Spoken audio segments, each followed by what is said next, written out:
Kimin üçün aldın? Müəllimə üçün. Necə reaksiya veriləcək bu müəllimə? Həmişə belə eləyirsən yoxsa necə?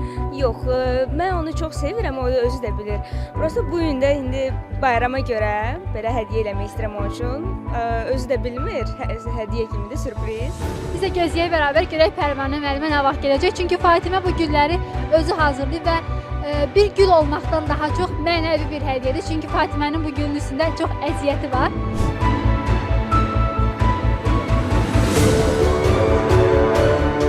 Hər şeydən dəyərlidir. Bax öz əli ilə çalışıb, eləyib, bəlkə gecəni yatmayıb. Qarşıdan 8 mart Beynəlxalq Qadınlar Günü gəlir və bu gün münasibətilə hər kəs bir-birini təbrik edir, içindən gələn səmimi hədiyyələrini təqdim edir. Mən bilmək istəyirəm, sən öz müəllimini və yaxud da ananı necə təbrik eləyirsən? Pul verirəm. Mən gül, hədiyyə, atkritka özümdən nəsə düzəldirəm. Bəs yaxşı, müəllimlər necə təbrik edilməlidir? Məncə ən gözəl təbrik mənəvidir də, ən yaxşı təbrik. Bizdə də elə olur. Övladlarımız özləri xüsusi gül falan çəkirlər, rəsmlər çəkirlər.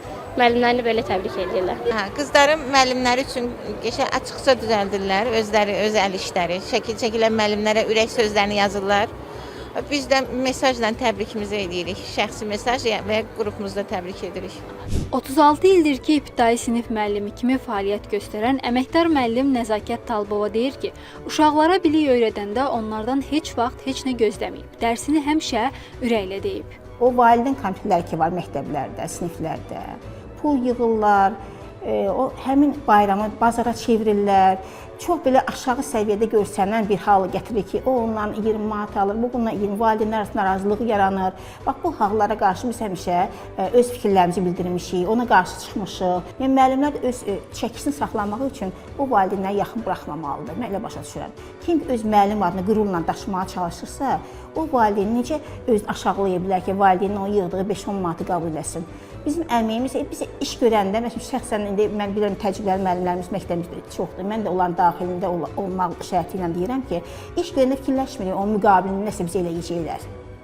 Onu ürəkdən eləyirik. Filologiya üzrə fəlsəfə doktoru Şəmin Sadiq isə bildirir ki, bayramlarda pul yığılması məsələsində valideynlər də məsuliyyət daşımalıdır. Demirlər, rüşvət alan tərəfdə, verən tərəfdə günahkardır və qaydaları pozur. Məsələn, bu yaxınlarda yaşadığımız bir hadisə oldu. Hansısa bir direktoru bu xətasına görə işdən çıxardılar və yaxud da müəllimi cəzalandırdılar. Bu müəllimlərə, valideynlərə cərimə versinlər. Bu istəkdə addım atan valideynlərə, nə bilim, hədiyyə, pul, mükafatlar vermək istəyən insanları bir cəzalandırsınlar ki, olmaz. Və doğrudan adam utanır, müəllimin adını utanır ki, ay direktorlar, ay müəllimlər, qabaqdan 8 mart gəlir, hədiyyə almayın. Bu söz nə deyilməsi düzgündür, nə də eşidilməsi düzgündür. Maraqlıdır. Bəs xarici ölkələrdə necə?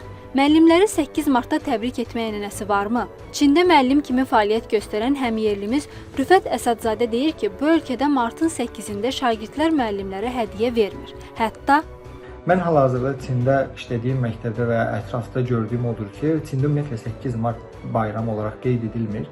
Hər hansısa bir şirkət və ya dövlət müəssisələrində 8 mart adı altında Qadınlar Günü ilə bağlı bir gün qeyd edilir. Burada isə yalnız yetişkin qadınlara müəyyən saatlarda icazə verilir ki, işdən tez çıxsınlar və s. Amma məktəb kontekstində 8 mart qeyd edilmir və müəllimlərin də heç bir şagirdlərindən gözləntisi yoxdur. Hətta məktəblərdə müəllimlərin hədiyyə alması rəsmi şəkildə qadağandır və bununla bağlı xüsusi etik qaydalar var ki, müəllimlər hədiyyə qəbul edə bilməzlər.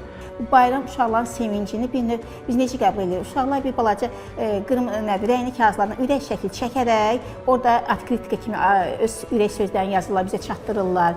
Onu elə sevinclə təqdim edirlər ki, o biz necə bir hədiyyə kimi qəbul olunur bizə. Çox böyük təsiratla, o hərflərdə cümlə səhvləri olanda da, sözlərində cümlə fikirlərini tam ifadə etməyəndə də bizə xoşdur ki, ürəyindən gələn səmimi bir fikirləri çatdırırlar bizə. Müəllimlərə müəllimlik adını doğru düzgün yaşatmağı arzuluyuruq. Həmçinin də valideynlərimizə bunu ədəb çərçivəsində, standartlar çərçivəsində, etika çərçivəsində hərəkət eləməyi arzuluyuruq ki, hər iki tərəf və cəmiyyətimizin müəllimlərə qarşı hörmətsiz və inamsız münasibəti formalaşmasın. Mən sizi çox təbrik edirəm. Yaxşı ki varsınız. Yəni sizsiz biz savadlı ola bilmərdik, indi biz öyrənə bilmərdik. Yəni bizə ikinci anasızdır. buket, nə şokolad, nə əlimizdən gəlirsə, kiçik təşəkkürümüzü çalışırıq bildirək. Ən sevdiyimiz müəllimimiz sizi bayramınız təbrik edirəm.